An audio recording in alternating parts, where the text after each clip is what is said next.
up, everyone? Marc Lobliner, TigerFitness.com. I have a very, very, very special guest, Mr. William Llewelyn. Did I pronounce that right?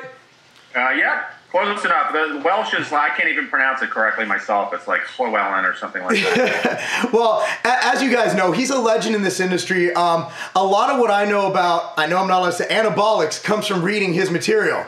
And actually one product on the market, X Factor, it's something that there's a lot of underground kind of raving about it, and there's a lot of results that people are reporting anecdotally. And what Bill's done is taken a step further and put money into research behind it. There's already been one study out, I believe. Bill, am I correct? One or two? Yep, one other clinical trial, and we also funded some like early in vitro stuff with Benedictine. So, yeah. Yeah, and so what we're going to do is there's some new data out. I want to be the first one to get it out there. I'm going to get it up immediately. I have a bunch of material I'm putting to the side because this excites me. Now, I know a lot of people go, oh, you're promoting supplements. Yes, if a supplement spends money to prove it works in the real world, you're damn right I'm going to friggin' get it on this channel and tell people about it. So, Bill, please tell us about this study, the premise of it, why it was done, and the results.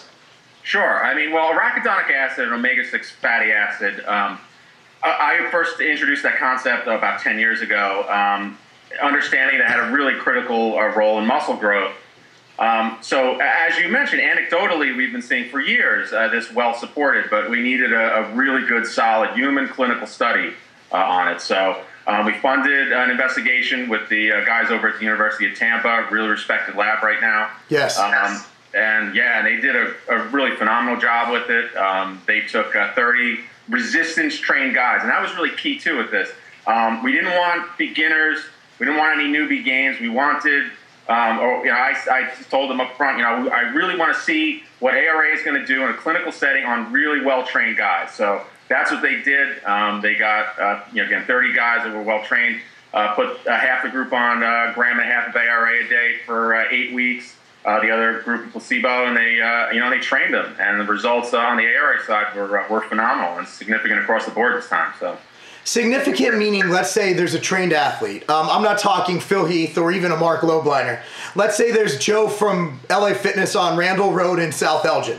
Okay, say he starts taking arachidonic acid. He is the average, the middle. What would he look? Because this is what people are going to ask. Well, what really happened? What would he look to benefit, assuming the diet and training are within the protocols of the study? Sure. Well, with the study, what they found in terms of lean body mass, which is the big variable that we're always looking for in these types of studies, they found about a half a pound a week for 8 weeks. So they gained, it was 3.6 at the end of the study. That's ridiculous. Now, as I always say, and this is lean mass, Bill? Yes, this is lean body mass. Yeah. They did it with DEXA.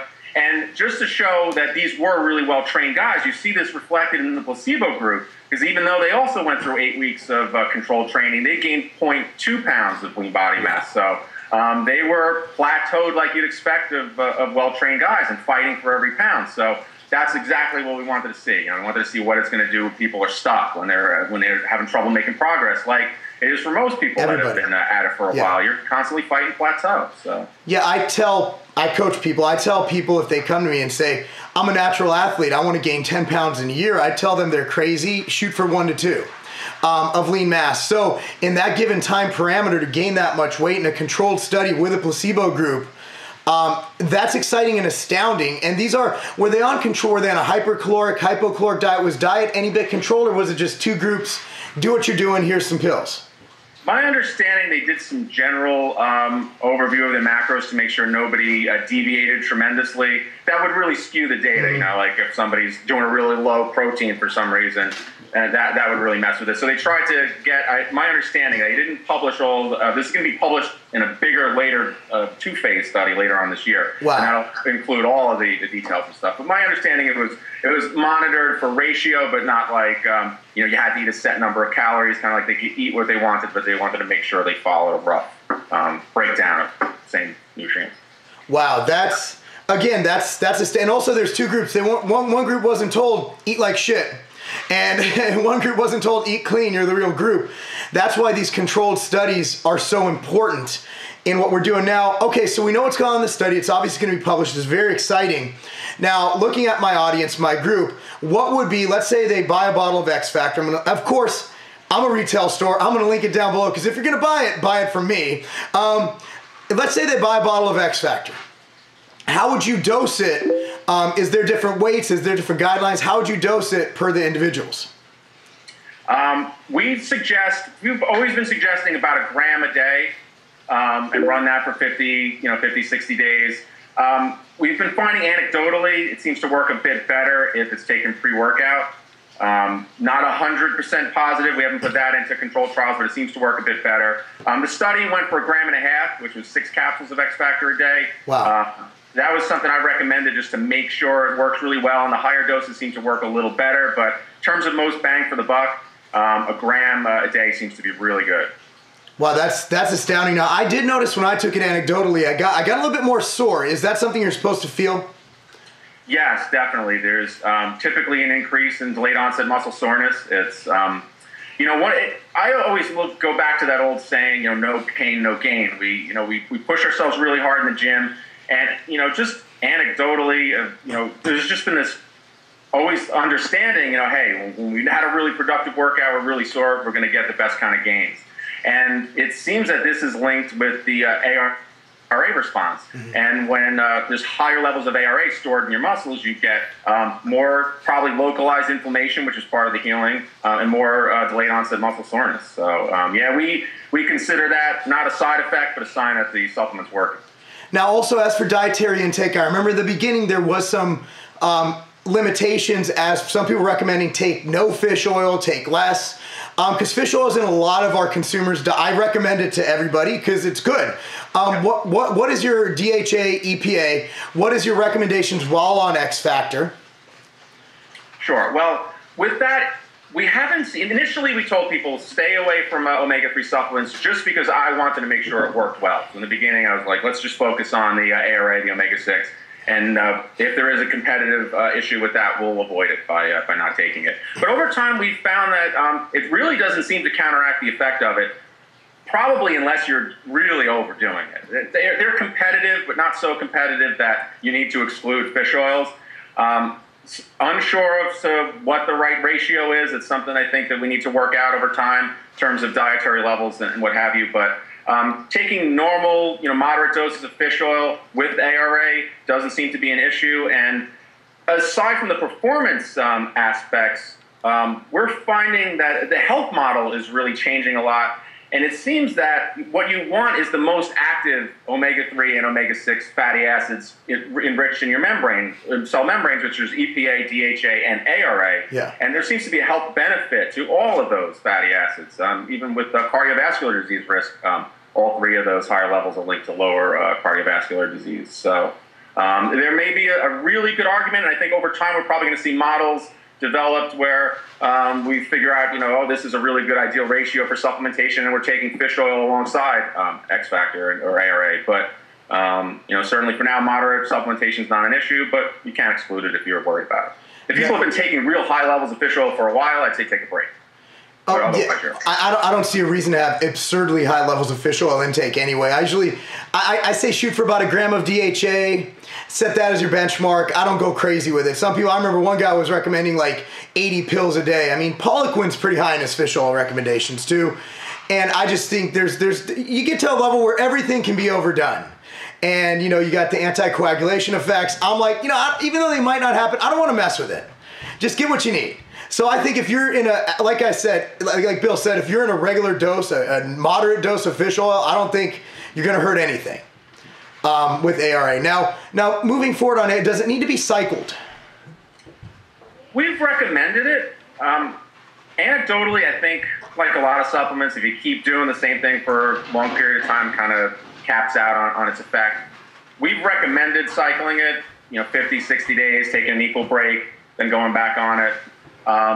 There's also a lot, in the beginning, especially when there used to be a lot of concern about omega-6. It's changed a lot now. We understand it a lot better. But there's a lot of concern with high omega-6. And people said, oh, well, ARA, maybe this isn't a good thing to supplement. But we had lots of safety data, very well substantiated safety studies, looking at like blocks of 50 days or 8 weeks and that kind of thing. So it also made logical sense for us to say, well, use it for this period of time. We can demonstrate this period of time is safe, doesn't change health markers, that kind of thing. And we've kept that going over time. So I would say if you're doing a moderate or high dose, a gram and a half of ARA a day, cycle it. But there also is that level and that understanding that, look, you use ARA to build muscle every single day. Your body manufactures it from other precursors when it can, takes it from the diet. It's a fundamental part of muscle building. So there also is that level of, we want to have a good amount of ARA in our diet, regardless of this high-level supplementation that we're doing in this clinical study. So for me, that's about 250 milligrams a day. I think if you're doing that the average intake is about 130, I think, to about 300 milligrams a day. So 250 will give you, a nice 100% or so boost on what you're taking in. So I would recommend that for people that are, really into weight training, want to keep their gains going, but aren't looking for a short-term super anabolic effect just to keep things going. I think that's a good dietary supplementation level. That's fantastic. Went over the study, the pill itself, how to take them. Is there anything you want to add to this conversation before we tell people to look? If you like what you heard here, there's a link below. Buy it, try it. Tell us how you like it. Obviously, there's the feedback section on Tiger Fitness. You can always do videos, review videos, post it on Facebook, how you like it. Obviously, your fan page on Facebook, go there. I'll go ahead and link that down below. Is there anything you'd like to add to this conversation that perhaps we missed out on? No, I don't think so. It was really, we were here to, cover the study results. I think the results are really good. Oh, we actually didn't go over the other variables, strength, muscle thickness, wind gate power. I think that's actually some interesting stuff too. Absolutely. When you look at, first off, they did lean body mass, but they also did muscle thickness. They did ultrasound of the quadriceps muscle. And the size increase was 88% greater in the ARA group. So they made, I think, a little bit more progress, the placebo group, in the legs, probably because they were under controlled conditions with the training and everything. Yeah. But still, 88% better quadricep thickness. Strength, combined bench and leg press, 110 pounds increase in the ARA group, and it was 76-pound increase in the placebo group. So again, substantially better. And power with ARA this is a really interesting aspect to ARA. Don't understand it 100% yet. But power seems to be very dramatically increased. It was also in the earlier study. That was a variable we hit. There was an 8.5% total increase in peak power in the first study years back. In this increase, the watt increase, they used the Wingate bike test. It was 78 watts in the ARA group and 28 watts in the placebo group. So it was 275% greater increase with ARA. Wow. So we've got this effect on hypertrophy that we see. We've got this effect on strength and this really strong effect on power, which I think is really worthy of exploration, because I think aside from the bodybuilding and strength and size aspect, there's going to be it's going to be really interesting to see how much application ARA has in sports that rely on power.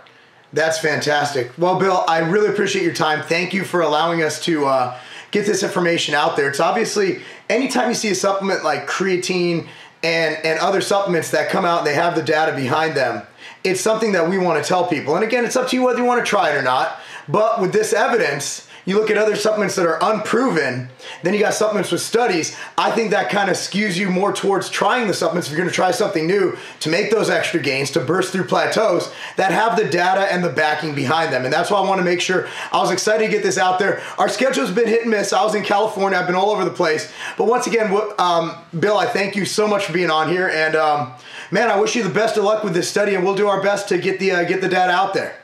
Hey, thank you much again. I really appreciate you taking the time and the interest to focus on it and get the info out there to your followers. And yeah, seriously, great. Always great talking to you. So anytime, man. Much appreciated, man. Talk to you soon. Take care.